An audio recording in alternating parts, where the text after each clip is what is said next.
Sudah, mari kita baca sama-sama, saudara. 2, 3. Kalau manusia mati, dapatkah ia hidup lagi? Maka aku akan menaruh harap selama hari-hari pergumulanku sampai tiba giliranku. Saudara, kata-kata ini disampaikan oleh Ayub, ya, di mana Ayub mengatakan, kalau manusia mati, dapatkah ia hidup lagi? Bagaimana menurut saudara? Kenapa Ayub sampai menyampaikan ini, saudara? Ayo kita coba pikirkan, ini persekutuan doa. Yuk kita sama-sama, kita interaktif. Mengapa Ayub sampai sampaikan hal yang ini? Apakah hidup Ayub waktu itu dalam keadaan nyaman? Enggak. Ya, dalam keadaan yang dengan sakit penyakit, dengan kesepian, ya, dengan keadaan yang kekecewaan sebetulnya. Ya, Ayub mengatakan bahwa hidup ini sebetulnya gak mudah, saudara. Ya, maka dari itu dia katakan, kalau manusia mati, dapatkah ia hidup lagi? Karena ini merupakan ungkapan harapan dari Ayub. Satu pengharapan dari Ayub, kalau bisa, kalau dia mati nanti tetap bersama-sama dengan Tuhan. Saudara, kita maklum karena apa? Dalam perjanjian lama tidak banyak dibicarakan tentang kebangkitan orang mati. Ya, dalam perjanjian lama nggak banyak dibicarakan karena apa? Yesus belum menaklukkan maut. Dalam perjanjian lama, Yesus belum membayar penalti dosa. Makanya tidak ditekankan di sana, ya, tidak berbicara banyak tentang kebangkitan orang mati. Maka dari itu, saudara, perjanjian lama ini satu simbol yang ditarik akhirnya menuju situ. Jadi saudara kalau baca Alkitab ini, ya, saudara harus tahu perjanjian lama itu adalah satu peta, map, ya, peta untuk menuju perjanjian baru. Jadi sebaiknya saudara kalau perjanjian lama ini saudara baca berapa kali, perjanjian baru berapa kali harusnya? Lebih banyak mana? Harus lebih banyak mana? Ayo dong, sama-sama perjanjian baru. Jadi peta itu adalah mencari alamatnya, saudara. Di mana alamatnya? Ketika sudah ketemu alamatnya, saudara, petanya diapain? Kan? Digarisi, dilipat, disimpan. Sewaktu-waktu kalau kita lupa, dibuka lagi karena udah ketemu. Nah, saudara, sebab itu jangan lama-lama, saudara. Yang perjanjian baru, perjanjian lama terus baca sampai pusing, saudara. Ya, cukup saudara baca, ya. Tapi perjanjian baru itu betul-betul ketemu orangnya, sudah ketemu alamatnya. Itu yang harus, saudara. Ya, saya dulu pernah diajar baca Alkitab biar dari awal, Pak, Kejadian, ya, terus sampai. Saudara, sebetulnya saya sekarang sarankan mereka yang pertama kali baca Alkitab, bacalah mana dulu? Perjanjian baru itu mana? Matius? Enggak, saudara. Baca mulai surat Paulus. Sebab kalau saudara mulai baca ke depan dan sebagainya, apalagi dari perjanjian lama, saudara sudah melekat lebih banyak kepada perjanjian lama dan Taurat. Nantinya untuk masuk di kasih karunia susah banget, susah banget. Ya, sebab itu baca di surat-surat Paulus mulai mundur lagi, mulai mundur lagi. Ya, artinya Sampai ke sana baru kita tahu, oh, banyak orang sudah melekat kepada perjanjian lama, susah banget. Ingat saudara, surat-surat Paulus itu dikatakan revelation of Paul, revelation. Tapi perjanjian baru maksudnya Matius, Markus, Lukas, Yohanes itu bicara tentang apa? Ya, orang-orang yang diinspirasi sama Roh Kudus. Tapi apakah mereka sudah lahir baru? Belum. Sebab apa? Peristiwa Pentakosta belum terjadi. Waktu peristiwa Pentakosta terjadi, maka mereka mulai terbuka. Ya, saudara, makanya Yohanes 3 dikatakan apa? Nikodemus, kamu tidak ngerti. Kamu pengajar Israel, sebab apa? You cannot see the kingdom of God. Kamu gak bisa lihat karena belum dilahirkan kembali. Makanya ketika menyatakan, Roh Kudus dinyatakan seperti itu, mereka terbuka. Itulah surat-surat Paulus. Amin, saudara. Ya, nah saudara, kita kembali di sini. Kita lebih beruntung daripada Ayub karena apa? Kita hidup dalam perjanjian baru, sehingga dengan jelas kita dapat mengetahui karena Kristus ya bangkit, maka kita pun pasti dibangkitkan. Amin, saudara. Ya, kita lebih beruntung. Mari kita baca ayatnya di dalam 1 Korintus 15 ayat 12 sampai 23, supaya saudara hari ini ngerti betul. Ya, jadi jawabnya itu bukan asal apakah orang mati dibangkitkan? Ya, sudah selesai. Enggak, kita selidiki dasarnya. Sehingga saudara ketika mengetahui ini, saudara nggak akan beralih lagi, nggak akan bergeming tawaran apapun, enggak. Ya, baca 1 Korintus 15 12 sampai 23. Mari baca dengan sesama. Sorry ya, saya kira diri. Ayo saudara baca. Di itu bisa bahasa Indonesianya? Bisa. Ayo. Jadi sama-sama saudara. Jadi bila mana kami bahwa Kristus dibangkitkan dari antara orang mati, bagaimana mungkin ada di antara kamu yang mengatakan bahwa tidak ada kebangkitan orang mati? Terus kalau tidak ada kebangkitan orang mati, maka Kristus juga tidak dibangkitkan. Terus andai kata Kristus tidak dibangkitkan, maka sia-sialah pemberitaan kami, sia-sialah juga kepercayaan kamu. Terus saudara, lebih daripada itu kami berdusta terhadap Allah, karena tentang kami, tentang Dia kami katakan Ia telah, padahal Ia tidak membangkitkannya. Kalau andai kata benar bahwa orang mati tidak dibangkitkan, terus sebab jika benar orang mati tidak dibangkitkan, maka Kristus juga tidak dibangkitkan. Terus jika Kristus tidak dibangkitkan, maka sia-sialah kepercayaan kamu dan kamu masih hidup dalam dosamu. Terus demikianlah binasa juga binasa orang-orang mati dalam Kristus. Terus jikalau kita hanya dalam hidup ini, kalau kita cuma dalam hidup ini saja menaruh pengharapan pada Kristus, kita orang-orang yang paling malang dari segala. Kasihan deh, itu artinya ya. Terus tetapi yang benar ialah bahwa Kristus telah dibangkitkan dari antara orang mati sebagai yang sulung dari orang-orang yang telah meninggal. Terus sebab sama seperti maut datang gara-gara satu orang manusia, demikian juga kebangkitan orang mati datang karena satu orang manusia. Terus sampai 23. Karena sama seperti semua orang mati dalam persekutuan dengan Adam, demikian pula semua orang akan dihidupkan kembali dalam persekutuan dengan Kristus. Satu lagi, tetapi orang-orang, tiap-tiap orang menurut urutannya. Kristus sebagai buah sulung, sesudah itu mereka yang menjadi miliknya pada waktu kedatangannya. Jadi pasti dibangkitkan enggak?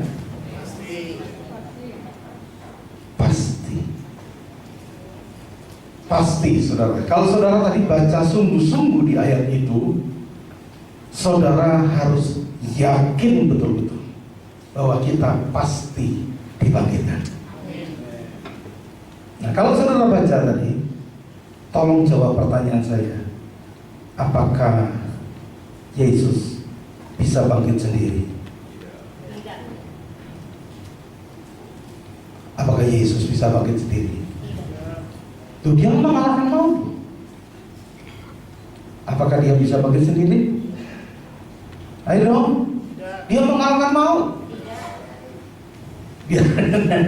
Kan ada orang ngomong gini, saudara, banyak WL ngomong gini, saudaraku, nabi-nabi lain lupa bangkit, tapi Yesus tidak lupa bangkit. Yesus bisa bangkit sendiri? Siapa yang ngomong bisa? Ayo dong. Siapa yang ngomong gak bisa? Lu kok dua-dua semua diem gimana sih? Saudara, ini persekutuan, saudara boleh? Ya, gak apa-apa. Siapa ngomong Yesus bisa bangkit? Yesus bisa bangkit siapa? Siapa yang ngomong Yesus tidak bisa bangkit sendiri? Aduh. Nah, saudara, tadi udah jelas dikatakan, dia dibangkitkan oleh Bapaknya. Amin. Nah, saudara, kenapa Yesus gak bisa bangkit sendiri? Saudara, buka dalam 2 Korintus 5 ayat 21.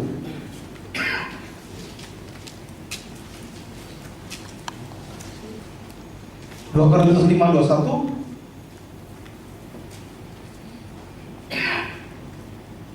Mari baca sama-sama, 2, 3. Dia yang tidak mengenal dosa telah dibuatnya menjadi dosa. Dia itu siapa? Yesus yang tidak mengenal dosa telah dibuatnya. Nyanya siapa? Bapa, ya. Yesus yang tidak mengenal dosa, tidak mengandung dosa, telah dibuat oleh Bapaknya menjadi dosa gara-gara kita. Ditumbalkan, dibarterkan, ya, dia dibuat jadi dosa supaya di dalam dia kita dibenarkan oleh Allah. Tapi bahasa Inggrisnya kita dijadikan kebenaran. Dijadikan kebenaran, bukan cuma diampuni. Halo? Kalau saudara sekedar diampuni, saudara, maka bedanya apa? Halo? Saudara dibenarkan saja atau diampuni saja? Orang kalau diampuni, saudara, di kantor polisi, kamu kenapa? Curi ayam. Iya Pak, terpaksa mama saya sakit Pak, buat beli obat di apotek. Jangan curi ayam lagi. Sekali lagi, kita sekarang ampuni kamu. Iya Pak, terima kasih. Waktu dia pulang di kampungnya, jalannya gimana, saudara? Hah? Coba Pak Petrus praktekkan. Ya, kalau dia curi ayam di kantor polisi mau digebukin, dia ngomong, karena kasihan saya Pak, karena saya sudah untuk mama saya sakit. Ya sudah, saya ampuni kamu. Terus dia pulang ke kampungnya, gimana jalannya? Diampuni.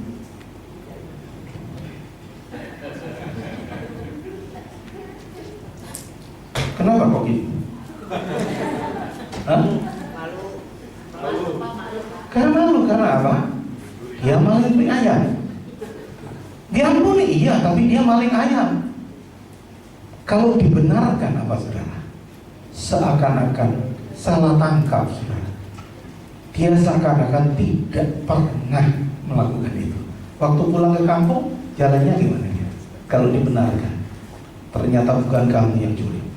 Jalannya gimana? Wah. Nah, saudara, betul? Iya, terima kasih. Jelas, saudara, kita itu bukan sekedar diampuni, tapi dijadikan kebenaran, supaya waktu kau menghadap Bapa nanti gak ada rasa bersalah, gak ada rasa minder, rasa aduh. Makanya hati-hati, saudara. Kadang-kadang orang Kristen ini kalau doa, ampuni Tuhan, sebab saya orang yang berdosa, hidupku penuh dosa. Saya nggak lahir jadi anak Bapa. Ampuni saya penuh kelemahan dan dosa. Saya nggak pantas masuk surga. Lalu iblisnya ngomong ini, amin, amin, amin. Silakan. Ya, karena kita yang ngomong seperti itu. Tapi kalau kita dibenarkan, aku bersyukur aku sudah dibenarkan. Aku dilayakkan oleh Tuhan. Haleluya. Amin, saudara. Ya. Jelas, saudara? Enggak apa-apa. Iya, jangan berbuat dosa lagi. Gitu. Ya. Oke. Udah enggak apa-apa, ya. Saudara, jelas ya. Kita ini dibenarkan. Maka dari itu yang nanggung dosa siapa? Yesus yang jadi dosa. Nah saudara, waktu Yesus jadi dosa, pertanyaan saya saudara, waktu Yesus sudah jadi dosa, apa konsekuensinya Yesus?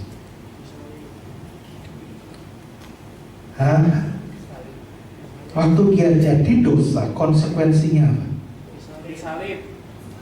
Disalib. Saudara perhatikan, kita belajar sungguh-sungguh apa yang dilakukan waktu Yesus itu ditaruh dosa. 1 Petrus pasal 2 dulu kita baca.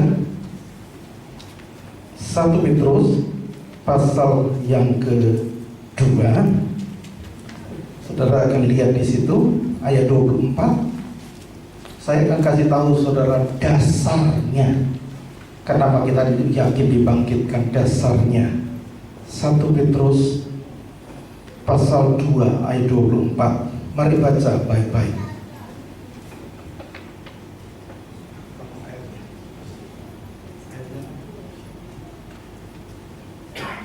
Ayo saudara, baca baik-baik. Ayo baca. Yesus sendiri telah memikul dosa kita di dalam tubuhnya. Di mana dia memikul dosa? Kayu salib. Supaya Di kayu salib atau waktu dipukulin sama tentara Romawi? di kayu salib. Jadi waktu dipukulin sama tentara Romawi, dan saudara lihat the Passion of the Christ, itu sudah nggak pikul dosa? Saudara sampai nangis-nangis, kasihan gara-gara dosaku. Dipukulin sama tentara Romawi, yang kita lihat seperti itu sudah mikul dosa nggak itu? Loh ini di kayu salib kok. Ini di kayu salib saudara. Ya, ia sendiri telah memikul dosa kita di dalam tubuhnya di kayu salib, supaya kita yang telah mati terhadap dosa hidup untuk kebenaran. Oleh pilu-pilunya kita telah sembuh. Saudara, jadi Yesus itu ditimpakan dosa, sakit, penyakit, semuanya pada waktu di kayu salib. Amin. Boleh kita lihat video sebentar supaya saudara nangkap betul. Ya, kita persiapkan videonya supaya kita bisa ngerti. Perhatikan, video cuma 2-3 menit, tapi ini sangat-sangat mempengaruhi hidup kita. Ya, lihat baik-baik saudara, ini penting banget.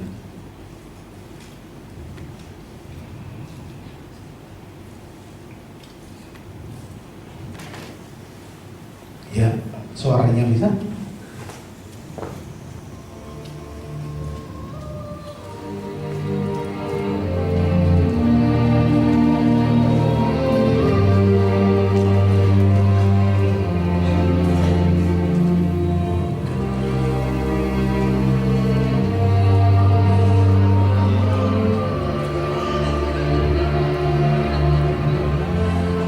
Kelihatan?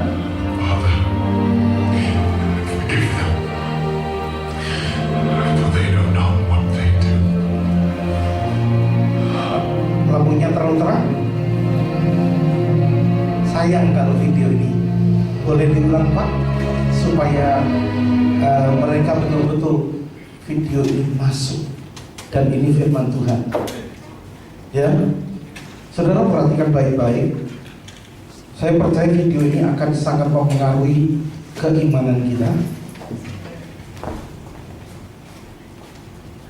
Ya, perhatikan. Sayang banget kalau saudara sampai tidak memperhatikan ini. Ayo saudara, perhatikan ya, ini sudah lebih jelas.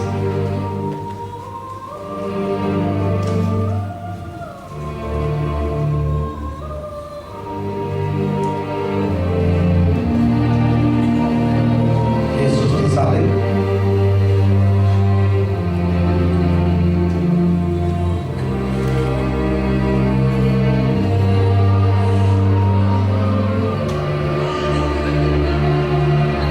Orang nangis semua. Forgive them, for they know not what they do.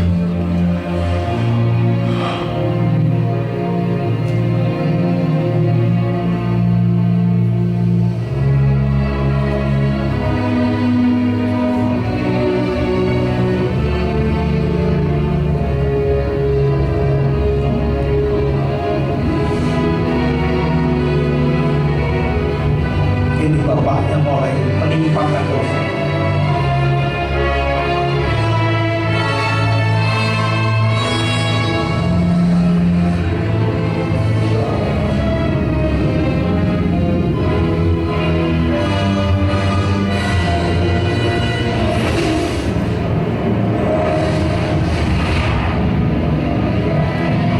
Semua penuduhan dosa, sakit penyakit, kutuk, sakit penyakit kematian.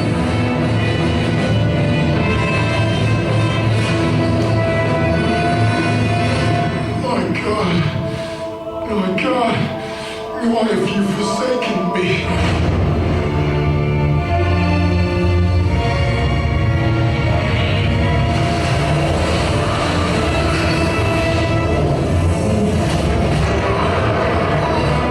Semua ditimpakan kepada Yesus.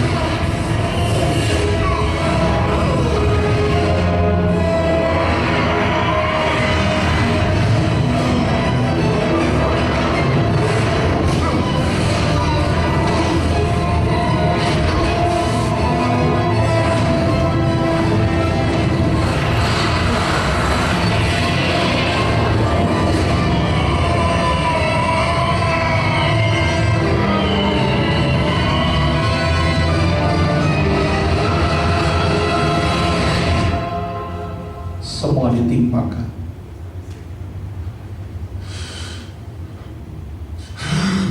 Finished!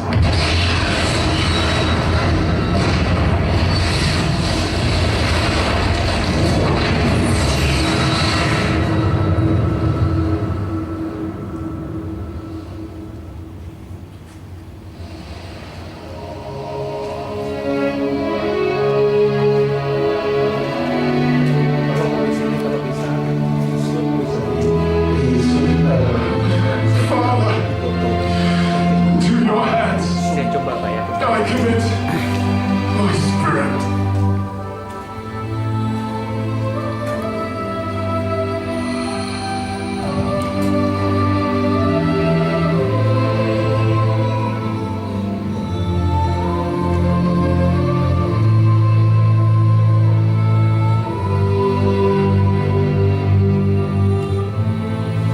Udah cukup videonya.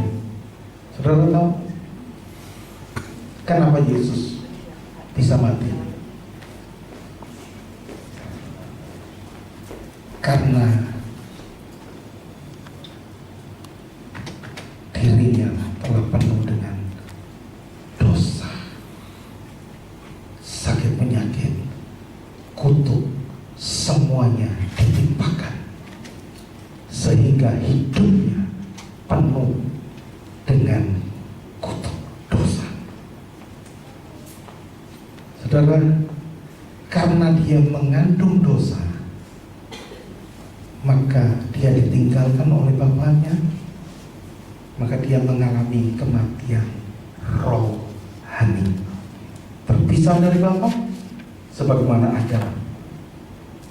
Pada hari kau makan ini, pastilah kau mati.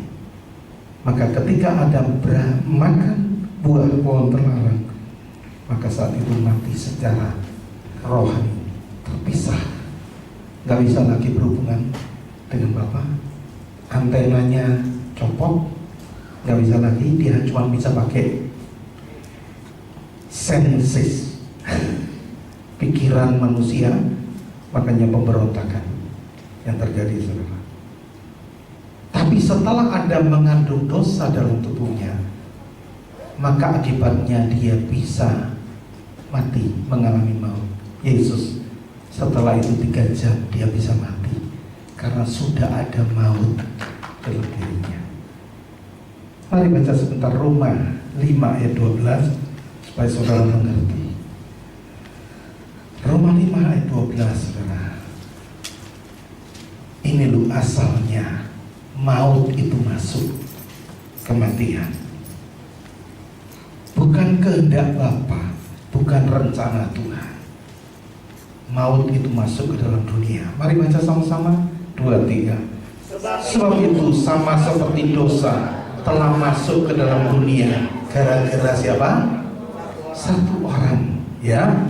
Dan oleh dosa itu juga maut. Jadi mestinya gak ada kematian, saudara. Gara-gara ada dosa, maka ada kematian, maut. Demikian maut itu telah menjalar kepada semua orang, karena semua orang telah berbuat dosa. Saudara, yang membuat kematian itu adalah mengandung maut. Dan ketika maut itu, maka ada kematian secara jasmani. Sekali lagi, kematian jasmani sama rohani dulu mana? Rohani, saudara. Jadi begini, saudara, lihat baik-baik. Rohnya Adam itu sudah diisi dengan dosa, ya. Saudara perhatikan baik-baik, ya.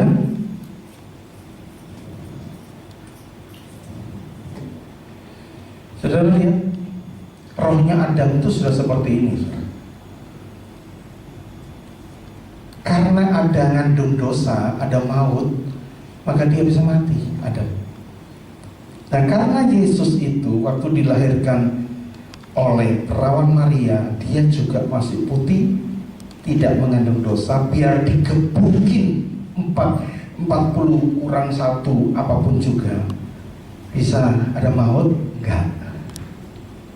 Tapi waktu dia diberikan dosa di atas kayu salib, sakit, penyakit, kelemahan semua kutuk, 3 jam dia bisa mati karena mengandung dosa. Artinya apa, saudara? Dia dipaksa harus nyedot racunnya Adam, sehingga dia yang tidak mengenal dosa ini dijadikan dosa karena kita. Maka saudara, kalau saudara lihat baik-baik, tolong bisa terus masukin ini betadin, ya, ini betadin, saudara. Maka nasibnya ini kamu lihat di sana, ini kamu semprot, ya, masukin, bisa agak sini, jangan sampai kena karpet, sini, ya. Ya, saudara tahu? Tuh, dimasukin, ya. Tuh. Oh, kurang cepat, mesti cepat, ya. Tuh, saudara, pegang agak miring dikit. Ayo, agak miring. Nah. Jadi Yesus itu yang putih tadinya, terus, ya, oh.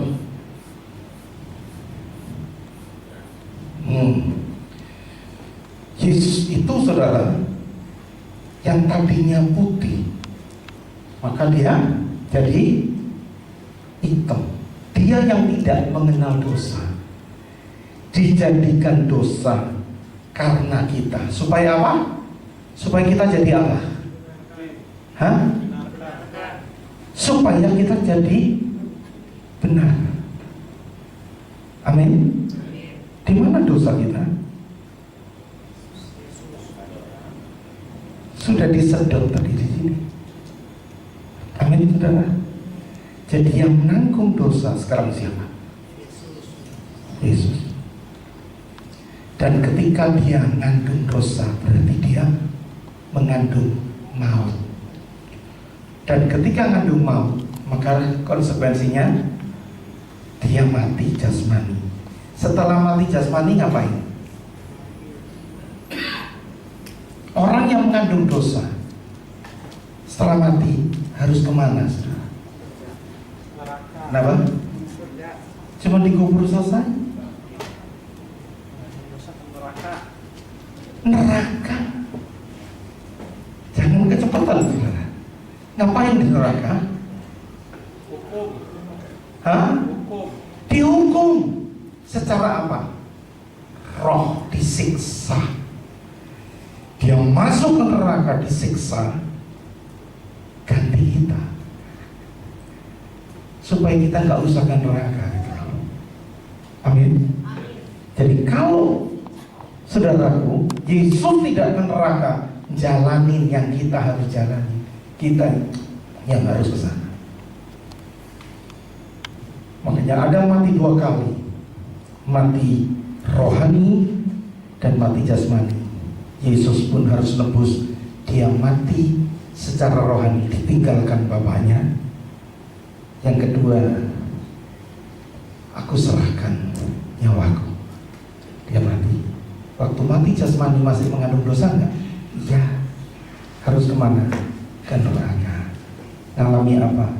Siksaan maut. Saudara, ayatnya banyak. Kayak salah satu kita lihat. Yuk kita lihat di dalam Ibrani pasal 2 ayat 9. Kita lihat sebentar supaya saudara paham betul. Ini dasarnya kita bakal bangkit itu. Ibrani pasal 2 ayat 9.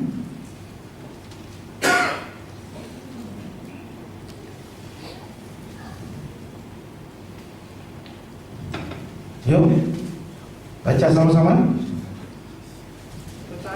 Tetapi dia yang untuk waktu yang singkat dibuat sedikit lebih rendah daripada malaikat-malaikat, yaitu Yesus. Kita lihat oleh karena penderitaan maut, dia mengalami penderitaan maut, saudara, dimahkotai dengan kemuliaan hormat, supaya oleh kasih karunia Allah yang mengalami maut bagi semua manusia. Mengalami maut, saudara. Dia disiksa secara maut, saudara. Ya, jadi jangan dipikir, saudara, Yesus sudahlah cukup digebukin, disalib, mati, selesai. Dia akan neraka nginjilin orang. No, dia harus jalani, harus bayar penalti dosa, supaya kita nggak usah ke sana. Saudara, ayatnya banyak sekali, ya. Kita lihat sebentar supaya saudara mengerti. Kisah Rasul 2 ayat 22 sampai 24. Kisah Rasul 2 22 sampai 24. Ini dasarnya kenapa nanti kita bangkit. Kisah 2 22 sampai 24. Yuk sama-sama. Hai orang-orang Israel, dengarlah perkataan ini. Yang aku maksudkan adalah Yesus dari Nazaret, seorang yang ditentukan oleh Allah, ditentukan Bapaknya. Terus, dan yang dinyatakan padamu kekuatan mujizat, tanda-tanda yang dilakukan Allah dengan terus 23. Dia yang diserahkan Allah menurut maksud dan rencana. Jadi Yesus yang dikorbankan, diserahkan oleh Bapaknya. Ya, telah kamu salibkan dan kamu bunuh oleh tangan bangsa-bangsa durhaka. Saudara, tetapi Allah membangkitkan dia dengan melepaskan dia dari Dia pernah mengalami sengsara maut enggak? Ya, saudara. Ya, karena tidak mungkin dia tetap berada dalam kuasa maut. Dia pernah dalam kuasa maut, pernah, saudara. Di mana? Di neraka. 3 hari, saudara. Dia mengalami seperti itu supaya saudara saya tidak perlu ke sana. Amin. Yang menyerahkan siapa? Bapaknya. Mari baca Yesaya 53 mulai ayat yang ke-6, 8 dan 10.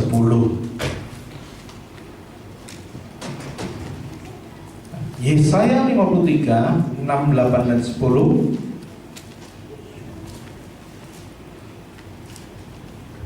Yuk baca, kita sekalian sesat seperti masing-masing kita mengambil jalannya sendiri, tetapi Tuhan telah menimpakan kepadanya apa?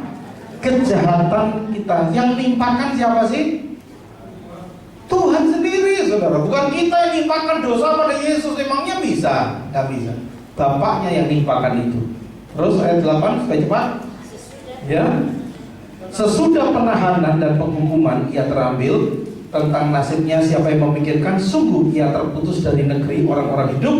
Karena pemberontakan umatnya ia kena tulah. Ayat 10.